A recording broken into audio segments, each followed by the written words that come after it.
Olá, meus irmãos, a paz do Mestre, que Deus abençoe vocês. Mais um momento aqui, compartilhando o pão com um breve versículo para fortalecer e edificar a nossa fé, que encontra-se no Evangelho de Jesus Cristo, segundo Lucas, capítulo 9. Quero ler com vocês o verso 41, diz: Jesus disse: geração incrédula e corrompida, até quando estarei com vocês e terei de suportá-los? Então Jesus disse ao homem: traga-me seu filho. Glória a Deus. Irmãos, este é um versículo que mostra para nós um momento em que o Senhor Jesus está operando a poderosa libertação desse menino, desse filho que ele pediu para trazer nesse versículo, que era um homem que, após assim que Jesus desceu do monte da transfiguração, esse homem veio ao seu encontro, mostrando a sua vergonha, mostrando a sua aflição, suplicando ao mestre que desse um jeito, porque os discípulos não conseguiram.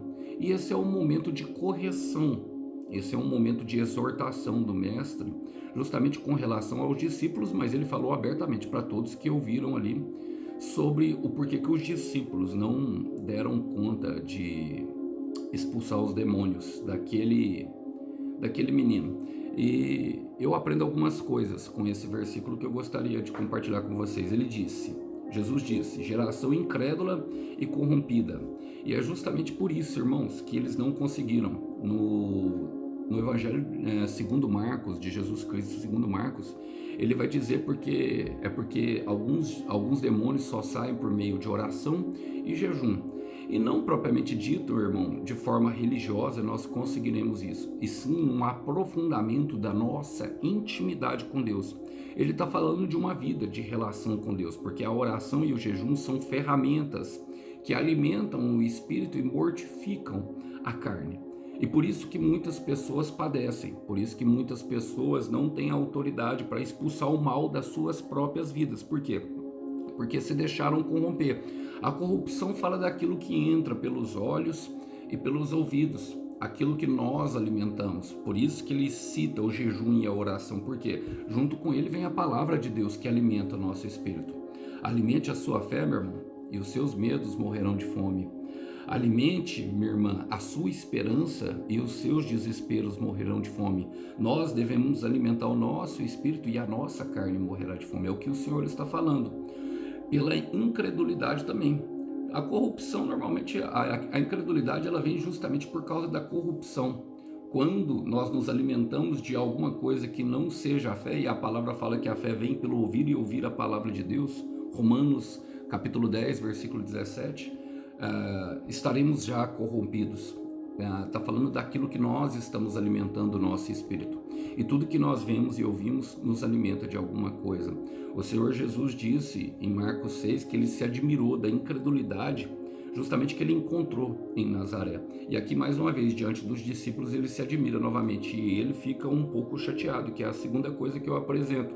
Isso vai gerar a ira de Deus. Ele fala, até quando estarei com vocês e terei de suportá-los? Mostra a sua longânima paciência, ou seja, o seu longo ânimo em ter paciência conosco. Porque até quando terei de suportá-los? E muitas vezes nós passamos por um período de provação e Deus está suportando as nossas atitudes, enquanto nós pensamos que Ele às vezes é até obrigado, mas muitas vezes Ele deixa, irmão, o mal entrar e a gente padecer pela consequência das nossas escolhas para nós verificarmos daquilo que estamos nos alimentando. Ou seja, o arrogante, algumas vezes ele vai degustar da sua própria carniça para experimentar aquilo que ele mesmo está buscando com as suas próprias mãos. Até quando terei com vocês? Até quando terei de suportá-los? Ou seja, ele ainda está conosco, irmão. Ele ainda está comigo e está contigo. Mas o fato dele estar conosco não quer dizer que nós estamos o agradando. Ou seja, o fato de Deus nos amar não quer dizer que nós estejamos agradando. E no contraponto, aquele homem aparece, que é a terceira coisa que eu aprendi. Então, disse ao homem, porque o homem chegou com fé, orando a ele, pedindo. Mesmo que pouco, ele fala em Marcos 9:23, 9:24, Senhor, Jesus fala para ele, tudo é possível. Que ele fala assim, eu tenho fé, eu tenho pouca fé, mas o Senhor é capaz de aumentar a minha fé, aumenta a minha fé. E ele fala, diga ao homem, traga-me. No contraponto, o homem que parece que tem mais fé que os discípulos que já andavam com o mestre há muito tempo. Traga-me o seu filho. E essa é a fé verdadeira, irmão. Trazer o problema, levar aquilo que aflige o nosso coração em jejum e em oração, para que até que o Senhor venha a dar a resposta, irmão. Muitas vezes durante os períodos de jejum e oração, eles vão servir para limpar o nosso coração, para estabelecer algumas curas emocionais, como ansiedade, depressão. E eu falo isso por experiência própria, irmão. Não estou falando de coisa que eu não vivi, não. Estou falando de coisa que eu vivi. Hoje o meu coração é livre de toda ansiedade. Embora eu tenha alguns momentos de ansiedade, eu não vivo mais ansioso. Eu já entrego para Deus. Em alguns momentos, sim, a preocupação, Satanás, ele não desiste de nos tentar, irmão. Com as coisas da vida, as preocupações da vida, as coisas, acontece alguma coisa, a gente começa a pensar, mas eu levo para o altar.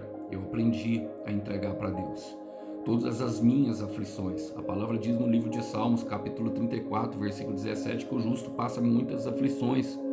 Ou seja, ele passa, irmão. A gente vai passar por aflições, por problemas. No mundo nós teremos muitas aflições, mas a palavra fala que o Senhor o livra de todas.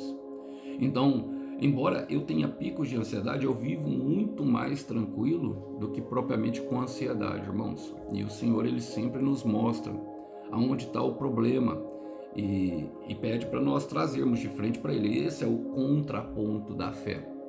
E eu quero terminar com Hebreus capítulo 11, versículo 6, que diz que sem fé é impossível agradar a Deus. Eu quero repetir, sem fé é impossível agradar a Deus. Nós devemos crer que Ele é Espírito e galardoador de quem? Daqueles que o buscam. Você tem buscado a Deus, meu irmão? Você tem buscado a Deus, minha irmã, com sinceridade de coração?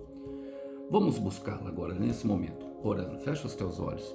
Senhor, eu quero colocar diante de Ti o meu irmão e a minha irmã que tem passado, Pai, por diversas, e eu também por diversas tribulações, sofrimentos e muitas vezes por nos afastarmos, por não buscarmos como deveríamos, por não limparmos o nosso coração, por não entregarmos, por desistirmos, por não vermos nada acontecer, por simplesmente, Pai, momentos em que a nossa vida exige de nós uma resposta imediata, enquanto o Senhor diz para nós que nós não precisamos de uma resposta imediata e que nós precisamos concentrar em nós mesmos, nos amando e buscando primeiro o reino de Deus. Perdoa-nos, Pai, e ajuda-nos nessa busca. Queremos buscar o Senhor e entregar completamente o nosso coração, até que nós vejamos o milagre. Oramos assim em nome de Jesus. A fé, meu irmão, te leva em lugares, minha irmã, que os seus próprios pés e os seus próprios braços não podem te levar. Que Deus abençoe os irmãos. A paz do Mestre. Tchau, tchau.